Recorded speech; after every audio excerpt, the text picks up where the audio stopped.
Welcome, critters. I'm Claire Jones, your devoted host of the Sacred Reading CR podcast, where we discuss and examine Critical Role episodes through the lens of sacred reading.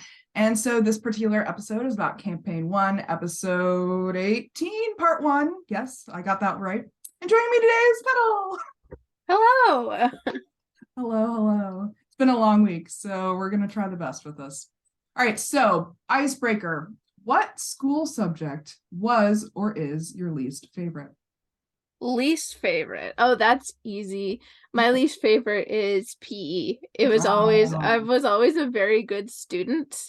I would always get my worst grade in PE. That was where I would get, like, most of the time I would get like A's, maybe the occasional B plus, but it was mostly A's across the board. But PE, I would mostly get a C plus most of the time in that. There was one time when I got like an actual A in PE, and that was because I actually had a good teacher who actually like graded based on like how we were doing personally instead of like judging us by the same criteria across the board. Because I think that's really the problem with PE is that like super athletic people do really well at it because it's designed for them, but the criteria isn't actually like, are you improving your own fitness levels? Like all of these things. It's more like, can you like hit a ball with the same amount of skill as is like required and stuff like that? And then it leaves a lot of people out because when you're playing sports in PE, people don't want to pass to the people who can't score very well because they get competitive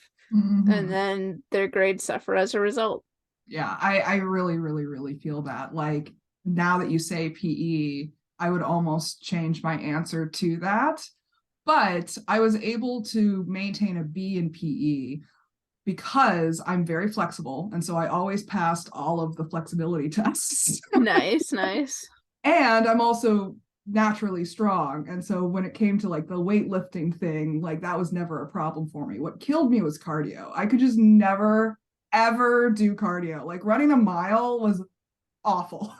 I hated those long runs. Oh my goodness. Yeah. But I would have to say the least favorite actually is chemistry. That was the one class that I did get a C in over the years. And I would have to blame the teacher. I think this is also a teacher issue because he delivered it so dryly that you couldn't pay attention. There was no way you could accurately learn the information that he was conveying to us, because he also refused to make eye contact with anyone. Oh my goodness. And so he would look at everyone's like right above your head.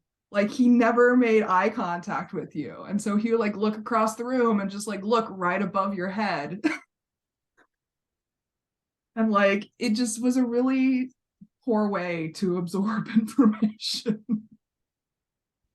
Yeah, a lot of the times with school, it really does come down to the teacher. I think a lot of the times when people struggle with school, it's either one of two things. It's either like the school system as a whole, it's not designed for everybody to succeed in. It's catered to only a very specific kind of learning. Yeah. And number two, it really depends on your teacher and whether your teacher is actually good at teaching and good at grading people for where they're at, rather than like having this set criteria that everybody needs to meet by doing one very specific thing in a very specific way. Yeah, and I've always had the tendency to rebel against authority figures. That would also do it. So I got into many arguments with teachers over the years, including this chemistry teacher. He absolutely hated me. But all right, so we've talked about our least favorite subjects. I mean, I always like that question because I think it tells a lot about both your personality, but also like the society in which we live in. Yeah, already digging into these deep topics, and we haven't even started talking about the episode yet. Right? Yeah, I was just thinking, I'm like, we could talk about this for an entire podcast. Yeah. All right, so please join us as we embark on this exciting adventure in story analysis and self-reflection in order to deepen our understanding of ourselves and the world around us. So as always, we love to hear your own insights and stories. So comment, like, subscribe, and ready? All right, let's dive in.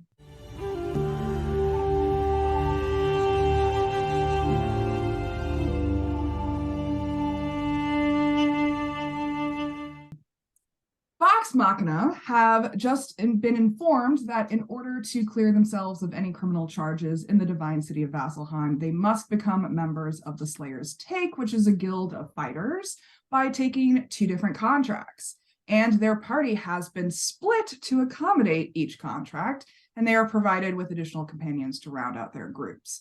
So in this particular episode, we see Vex, Grog, and Scanlan and Percy. They are preparing to leave for their contract. Before they go, Vax and Vex take a shot together at the bar. Vex tells Vax that the shot tastes like how his feet smell. Grog looks through the bag of holding to see if there's anything Percy can take to make something out of, and finds some extra armor. Percy proceeds to make himself a frag grenade, skipping breakfast, and Scanlan inspires him with a song.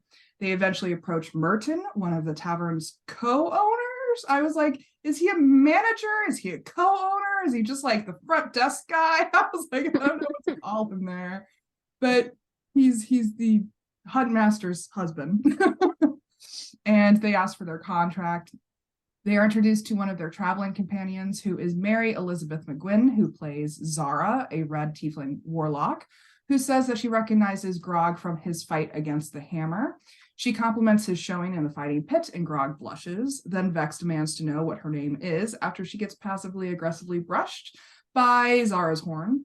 She introduces herself to the group, and they each reciprocate with their own unique manners, as you would expect from each of the members. And the shade is real between her and Vex.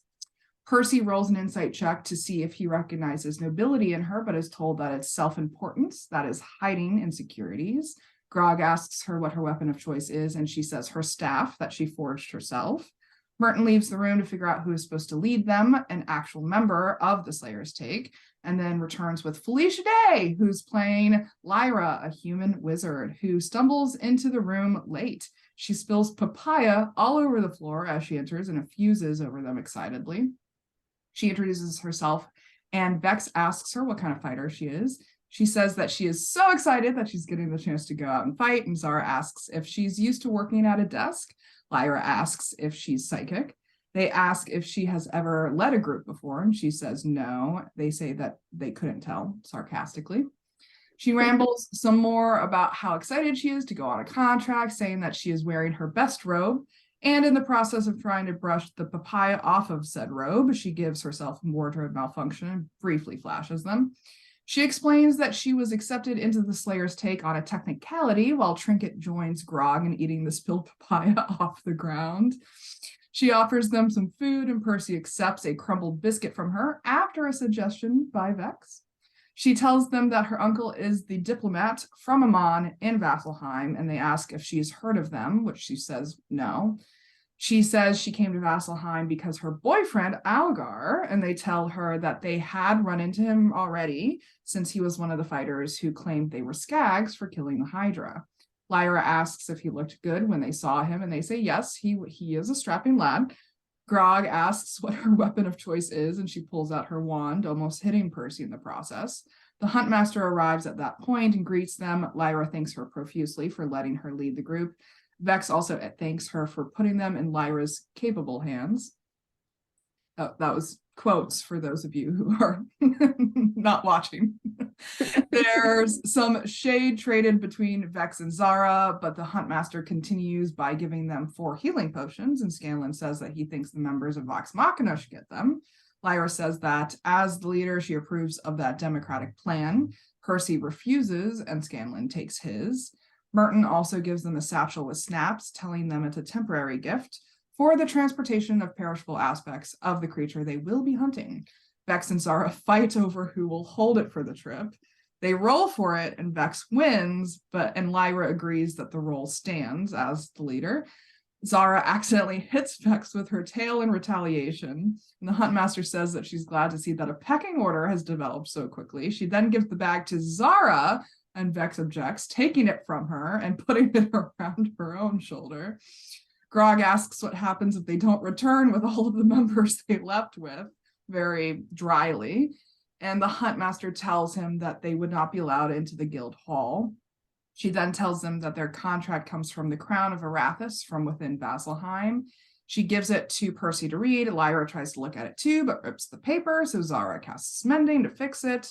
Percy reads it aloud, and they discover that they are to slay and extract body pieces from one adult white dragon. They recall that they had already fought a white dragon a while ago, which was pre-stream, and Grog asks if they know where one is. She says that they need to find that information on their own, but they must sign the contract first. Their names are magically inscribed on the contract as they each touch it. And Vex asks if Trinket has to sign too. The Huntmaster replies that she guesses so, and Trinket paws the paper roughly. They say their farewells, Lyra reiterating her gratitude and says that she'll alphabetize the ingredients when she gets back. They ask her again what she slayed in order to join the guild, and she tells them that she killed a warg, which is a side breed of large bulbous wolf. She did it to save Algar's life, and she asks them again how he looked when they saw him. She defends him, and they say that he was very brave, especially when he was burned by Tiberius. She gives them a glare for hurting him, but they are quickly escorted outside, and Vex uses her primeval awareness in order to sense any dragons within 6 miles of them, after some teasing of Grog about his fishing line beard. Vex finds that there is nothing within 6 miles of them, so Scanlan asks Lyra if she knows anyone who might be able to point them in the right direction. Lyra suggests the Abundant Terrace if they want to talk to someone who knows things about the surrounding forests. They head to that part of town and enter a district that is entirely farmland, set up as an area of worship for Melora, the Wild Mother. They split up to find information, and 3 of them come upon a tavern where they find a barkeep who tells them that he saw one 2 days' travel up north. He tells them the whole story while Vex charms him.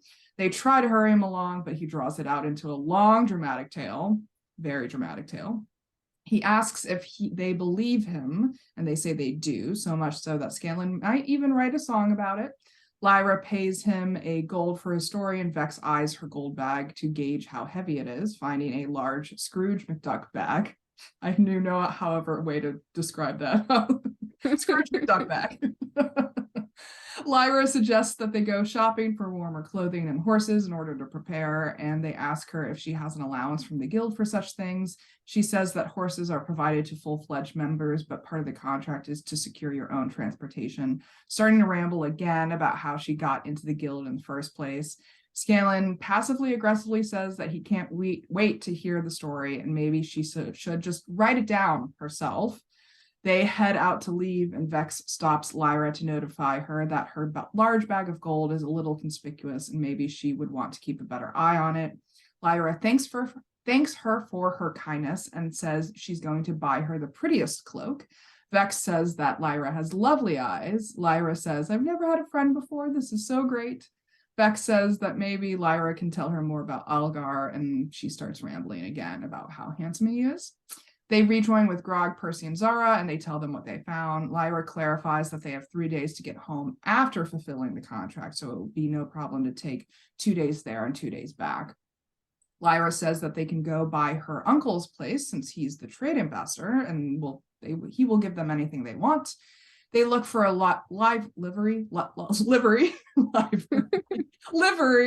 in the area and procure horses, offering to leave a hefty deposit. Zara casts suggestion and asks to rent them with no deposit, keeping them for as long as they like. Scanlan offers to save a horse and ride with Lyra. She declines, so Vex offers to ride with him, but then he declines her. They argue a bit about whether Trinket will be able to keep up with them, and Grog asks for the biggest horse he has, with Lyra paying the bill at the end. She pulls Zara away angrily as they leave, scolding her for casting a spell without her permission, and Zara actually apologizes. Lyra gets excited about how good of a leader she's being, and they head to Uncle Randy's. One of her uncle's managers helps them, but judges them heavily for following Lyra as leader in the mission. She asks for the warmer clothing, and he closes the door in her face.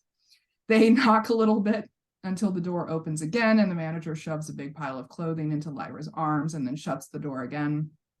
They thank Lyra and tell her that they're going to leave her a good comment card for being such a good leader. Embarking on the journey, they start heading north. They ride for 8 to 9 hours before they are forced to stop for the night. Lyra declares that they should make camp, and Grog chops down a tree for a campfire. The temperature has plummeted, but they bundle up, and Zara stares at the moon, while Lyra changes her transmuter stone to protect herself from ice. Vex helps Grog start the campfire, and Zara and Vex take first watch. They throw some more shade at each other, and Vex asks where she comes from. Zara says that she comes from the land of Fae, far, far away. Does that mean she's from the Feywild? I wasn't sure what that. I'm not sure. was. No. It sounded like Fae. I don't know. It was kind of mumbled. Question mark there. But she left because her father was killed. Vex says that her mother was killed by a dragon and her father is still alive, but an asshole. Zara says that her father was an asshole too and kept her in a cage. Vex says they're getting a bit personal here. Zara says she thought they were bonding. Vex offers some food and they complete their watch. Percy takes second watch without incident, and Grog takes third. But he hears a twig snap, and he goes to investigate it, finding a very large wolf-like creature with bony protrusions. He yells out, "Playtime!" And that's where they break for the episode. So, what do we think of this first half?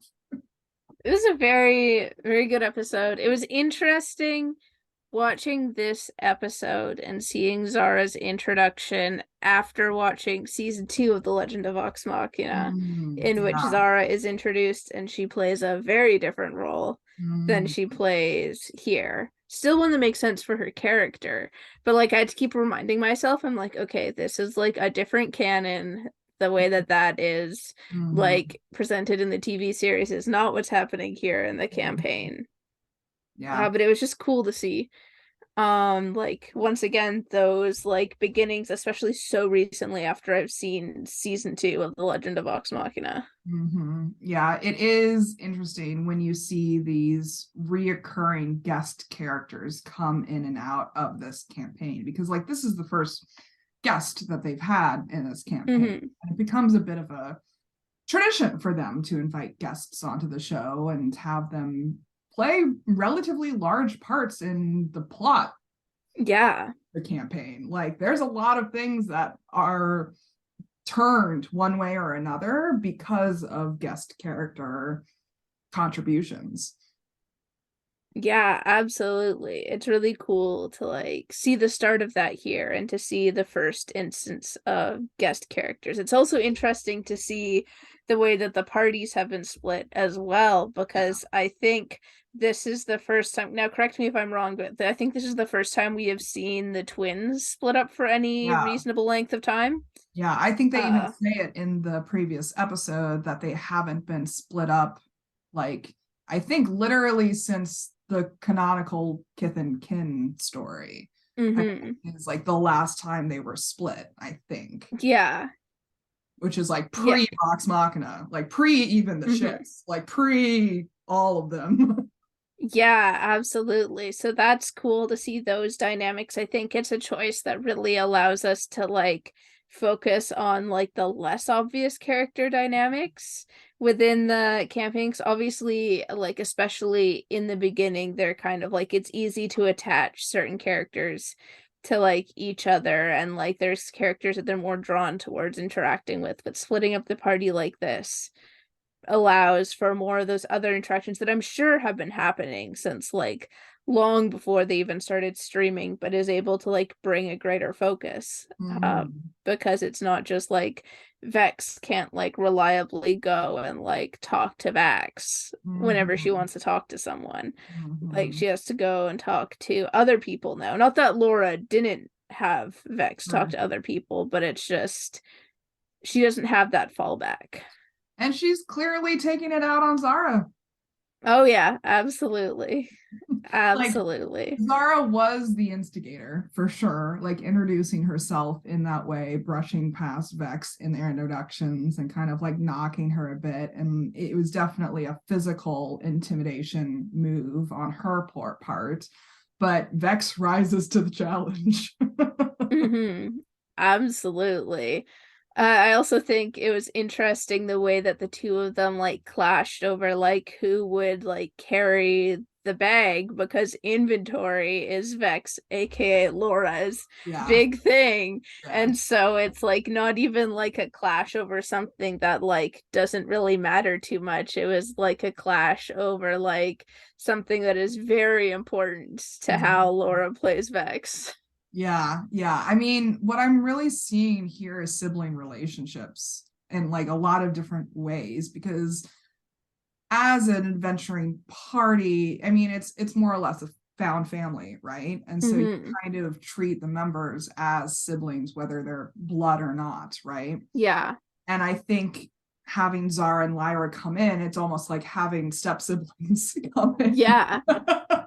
Absolutely. Like, they want your stuff, they're touching your stuff, they're interrupting your dynamics. Yeah, and I think it's interesting too. I was just thinking about this when thinking about the conflict between Vex and Zara. It's cool to see conflict, not to like bring up Orion in an episode that he's not even in, but like we can't.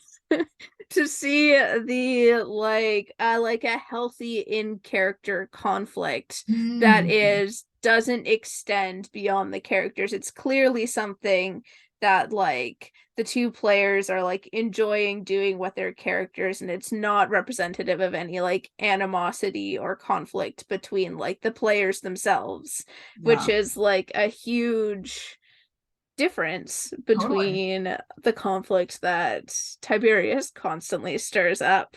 And also, while we're on the topic of Orion, very refreshing to have an episode that he's not in. So refreshing. You know, honestly, before you even brought it up, I did not even notice. Like, I literally, I forgot he even existed. I know, I forgot he even existed too until like I got to the point of them talking about like Tiberius burning Lyra's boyfriend, and I was just like, oh right, we're still in the part of the campaign that he's in. Yeah, like he has I aim to spend very little thought on him, so he was clearly absent when I was writing down my notes for this episode beyond the whole Tiberius reference in the beginning. But I think it's really interesting talking about like inner character conflict is like each of them deal with the step siblings in a different way as well. Oh yeah. Like Scanlan dealing with Lyra is very interesting of a dynamic as well. And then we also see it with like Grog handling the conflict of the group in general. Like he's just like, come on, guys. It's funny seeing him take the more like emotionally rational approach for the group. Yeah. Like, he's the voice of reason. Like, how did that happen? It's just like that's when you know that like these people are like being ridiculous affectionately, of course. Like I don't think that the characters are doing anything wrong here, but to the point where it's Grog who is the voice of reason, and it's just like, and why wouldn't he only like clashes with people if it's like a physical fight, and then like unless they've done something to really seriously insult him or his friends, he's just buddy with them after the physical fight is over. Yeah, I think this is one of those episodes too where we really see Travis bleed through like unintentionally. Like Travis is actually the one that brought up the whole like 3-day contract issue and being like 2 + 2 does not equal 3. Yeah. Whereas Grog, he would not know that in any shape. He doesn't know numbers. Yeah, he would have no concept of what that meant or what the like implications of that was, right? But it was Travis who brought it up in the first place. In Grog's voice, very much so. He did it in character, but this is one of those times where we see him bleed through. And I almost think it's a reaction of like Travis reacting to Laura being ridiculous as Vex. Yeah. Like I feel like his like mother hen instincts are just like he can't control them. Exactly. It's like, if you're not going to be the responsible one here, I guess I'll step up and do it. Because a lot of the time, Vex is the responsible one. She's the one who kind of like one of the main people who like spearheads people forward and like thinks of all of these like complications and stuff Yeah. like that. Like she's a tactician. So Yes. it's like something that she thinks about a lot. So it is very strange when she is distracted, probably by both the lack of her brother and the way that Zara is catching her off guard when Yeah. she isn't able to do that. And Yeah. then it's like, whoa, who's gonna fill that role? Apparently it's Grog.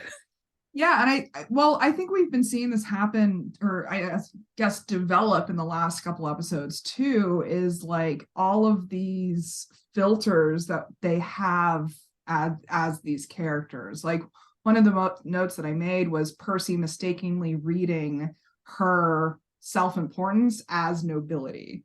Like it's just so telling that he was like, oh, you're noble because you're just being self-important for the sake of being self-important, right? And this Yeah, is like actually masking insecurities. And I was like, that says more about you, Percy, than it says about her. it really does. It really does. And I think we're seeing this like bravado to mask thing, this tendency to do this in all of the characters right now. Like we're seeing it in Vex and her interactions with Zara. We're seeing it with Percy and his reactions to Zara.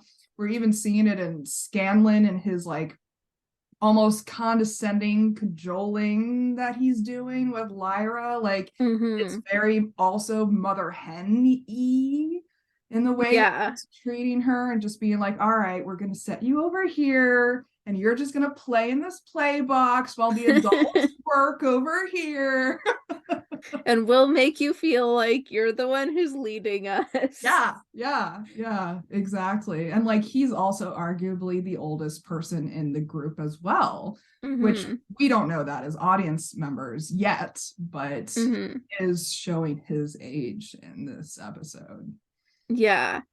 Yeah, I also think it's interesting with Lyra being played by Felicia Day. I definitely think that a lot of those like jokes about her like being at the desk and like finally being able to be out here is very much also like her as the player bleeding through, because she's like, oh my goodness, I love this show. I get to be on this show instead of working in the background of it. And I think that's a very cool way to like play a character to like feed into that obvious excitement that she has. And I think that also speaks to her general career path as well. Like she's one of those women actresses that is underestimated time and time and time again, and she's usually typecast in those types of roles as well.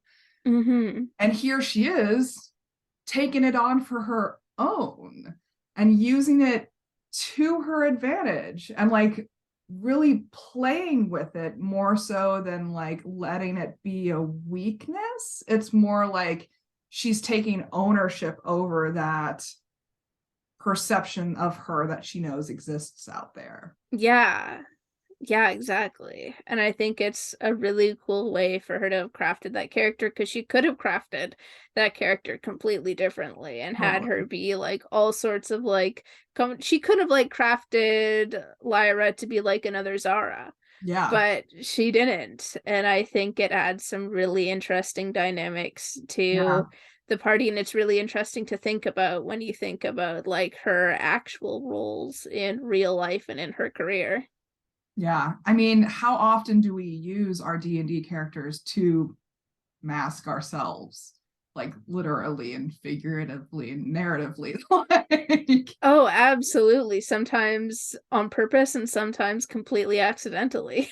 yeah, like we use the bravado of the fantasy setting in order to right wrongs that we see out there in the world. Is like, I want to be a stunning, powerful magic wielder, right? In real life, and I can't make water summon. Like I can't summon. I can say Accio water bottle to like bring my water bottle across the room as many times as I want, and it's never gonna happen. But I can make a character to have that bravado to mask that lack that I have in my own actual life. And so we're seeing many, many, many layers of that here. Yeah.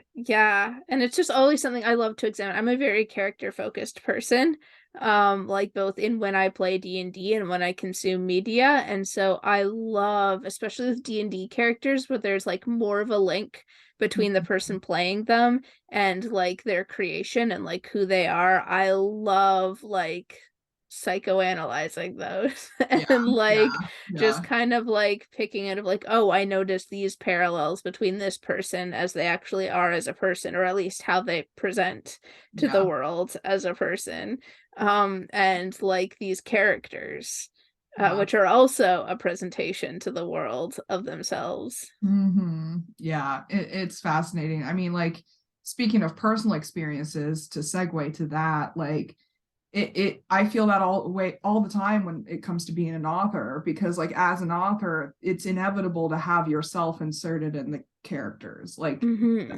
they're coming from my head. Like, there's no way that they can't have similarities, right? Yeah. And so I remember when I was about to publish my first book last year, my mom, like, she's always been a huge cheerleader, and she loves the fact that I'm like, following this and stuff. And we were on the phone one day, and she was like, I read an article the other day that's saying like 90% of authors, I don't know, some crazy number, 90% of authors self characterize in their own books, like they insert themselves into their own books. And so she asked me, like, do you think that's true? Like, are you inserting yourself like in your own books? And I was like, Mom, like, yeah, like, I can't say no to that question. And I'm like, now I'm like scared you're gonna psychoanalyze me when you read my book. Like, what are you going to think is a part of me, and what do you think is going to be like Mm-hmm. something outside of me? Yeah, I think that also brings up like a very good point that I think is often like brought up in fandom spaces, is that like it's always good, like it can be fun to psychoanalyze, but it's also good to like be careful to not draw like wrong Totally. assumptions or put like a one-to-one sort of like interpretation Yeah. of what's going on. It may be fun to like look at like, oh, this is something that I actually know about this person, Mhm. and like this is how I can see this clearly reflected in this character that they've written or that they play in D&D.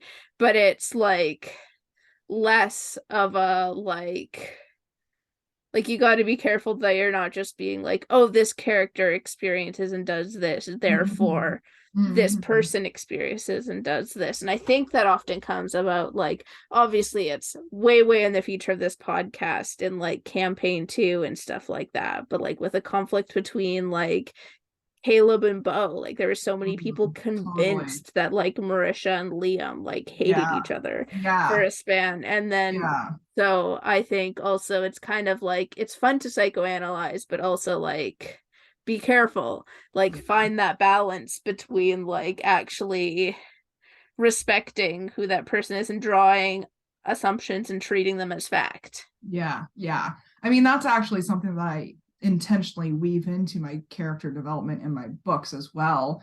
Because when you're writing from a certain point of view, like, that's automatically going to be a limited point of view. And Mm-hmm. that character is going to make assumptions because that's what we do. And Yeah. the reader can't really take those assumptions as fact either, but many do.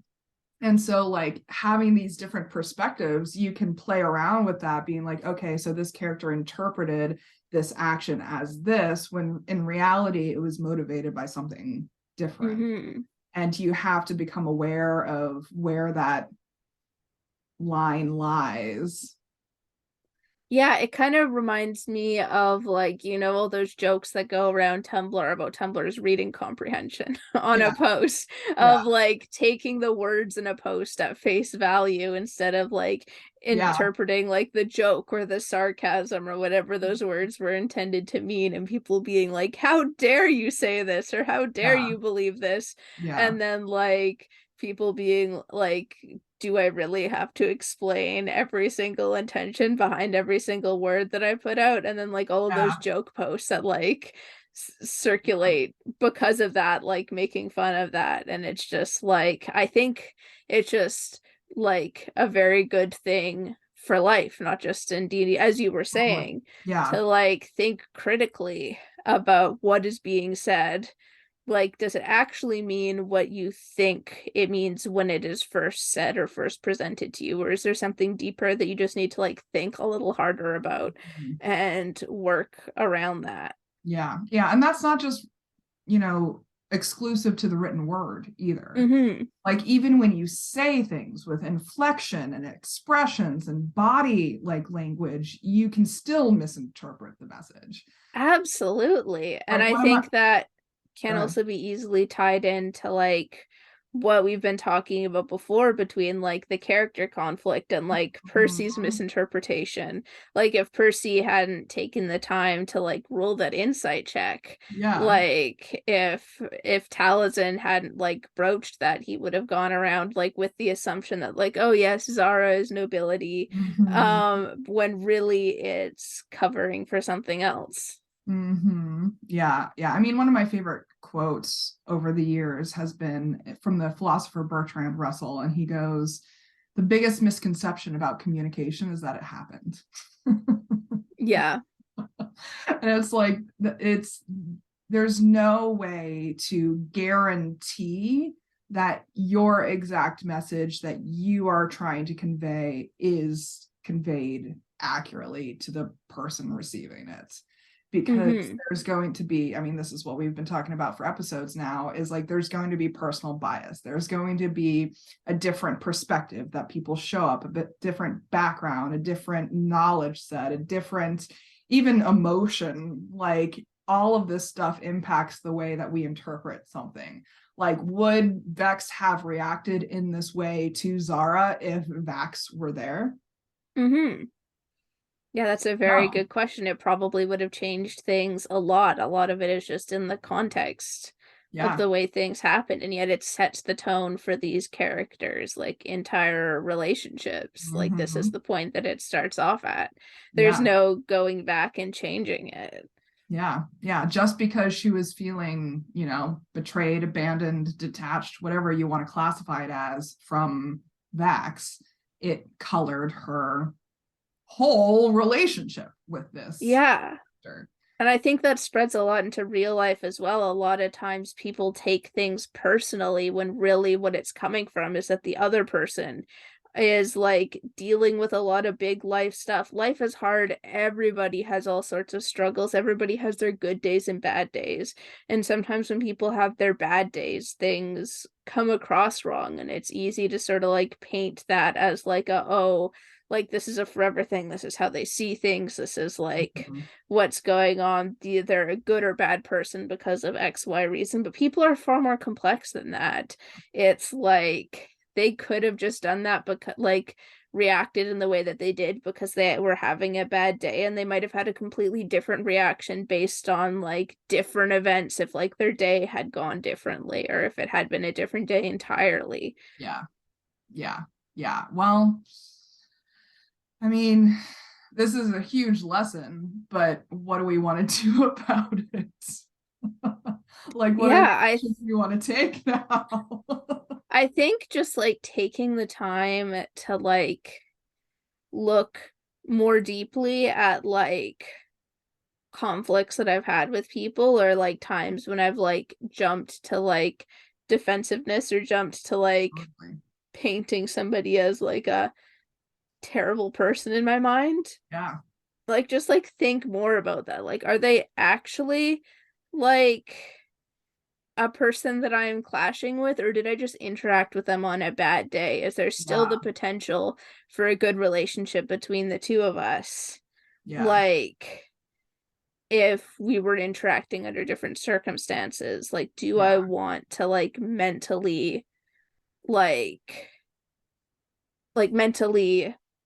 disregard this person and like any potential relationship with this person and like just tolerate them when I'm in the vicinity of them, or do I want to give things another shot? I mean, sometimes I think I can do that to excess. I'm very much the sort of person who's like, oh, like give people other chances, and then I end up in like bad toxic situations. But I also, I think, want to make sure that I personally, as I am realizing this and becoming more like defensive of myself, like in response to being hurt by those things, so I don't flip too far in the opposite direction.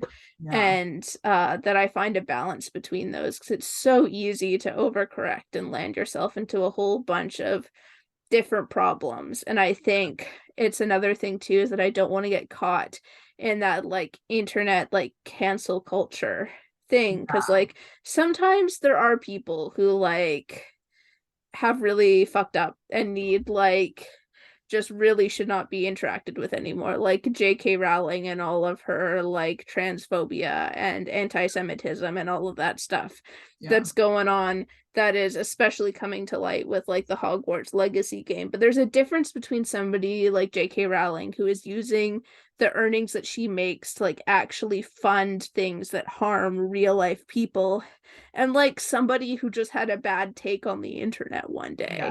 Yeah, like totally. I mean, I immediately thought of Kanye West too. Like the amount of harmful behavior and opinions that these people perpetuate on a public platform. It's something when it's a continued offense more so than a one-time. Yeah. Or exactly. Like, is it an instance where the actions they're taking is bringing actual real harm to real people, or are they just ignorant?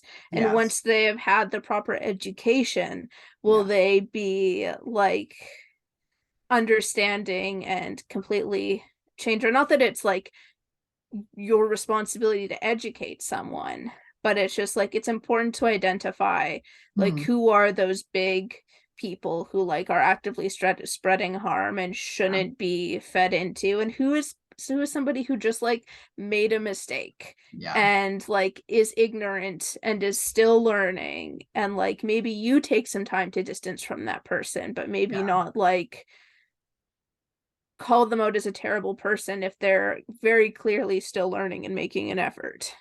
And I think what I was considering too while you were talking about this whole like discernment that we're discussing here, it has a lot to do with self-awareness and understanding like how you are being when you show up in these spaces. Like you can show up in a bad mood and instantly hate someone. You can show up in a good mood and instantly like someone.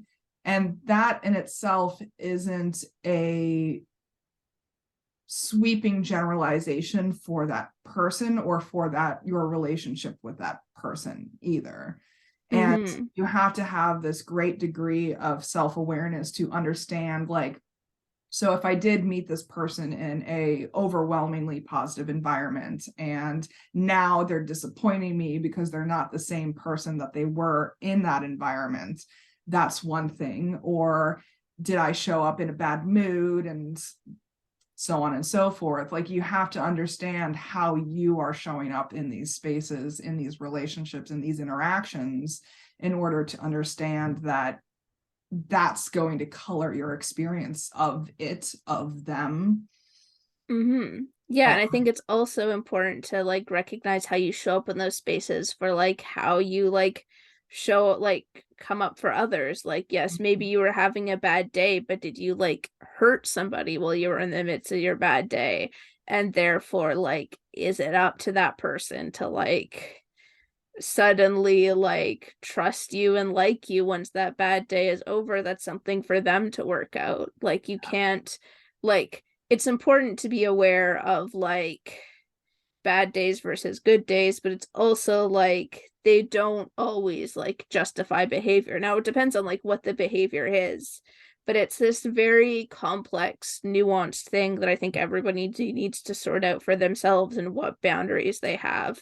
Like, is this something that like is a bad day, or is this something that is like actively harmful? And it's like you can't necessarily within the first interaction determine what that is. It kind of takes continued ongoing interactions and encountering people in different contexts and stuff to know for sure. Yeah, because we're obviously seeing, you know, Zara and Lyra too are just such resilient characters too. So even though Zara is using, bravado to mask her insecurities, she has a sense of resiliency to her that she's not letting Vex's behavior disrupt her in the process. And Lyra Exactly. not letting their reactions to her dissuade or change her either. Exactly. They're both firm in their roles and who they are. And like, yes, it may be like a little bit of like a rocky start, but it's not like a bad start. It's not like they're not like finding respect in one another and in the party. Like there was that interaction with like Vex and Lyra where like Vex gave Lyra the advice about like hiding her money a little less conspicuously, and then Lyra's like, oh, like you're a friend now. And like despite Vex's like insecurities and not liking getting attached to people, like she didn't necessarily like brush it off or anything. She's just like, she kind of like accepted it. Yeah. Growth. Growth. All right, anything we want to add before we wrap up for today? I feel like if I say this every time, but I feel like if I start talking about something else, we'll just be going for another whole half hour. So I think we got to cut it off now and leave whatever's left for next episode.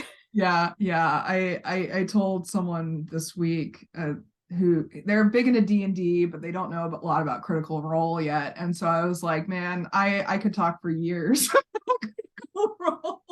Absolutely. Like, if I start going, you just have to stop me when you get to your limit, because otherwise I'll just keep going. Yeah. All right. So this is really powerful stuff that we're talking about. Per usual, an audience, we definitely encourage you to share your own thoughts and feelings and insights with us as well. We'd love to know how Critical Role has impacted you in your own lives. So special thanks to Petall for joining me on this episode. It's been a pleasure. Yeah, I love being here. I love talking about these things. Yeah. I mean, it's interesting stuff. It's very interesting stuff. So next time we'll be discussing Campaign 1, Episode 18, Part 2. And joining me again will be Petall. So I'm excited for that. And as always, I'm looking for more co-hosts and guests. So if you're interested in coming on, hit me up. I'll send you the link. In the meantime, please comment, like, subscribe below. Follow us on Tumblr at Sacred Reading CR for all the juicy updates.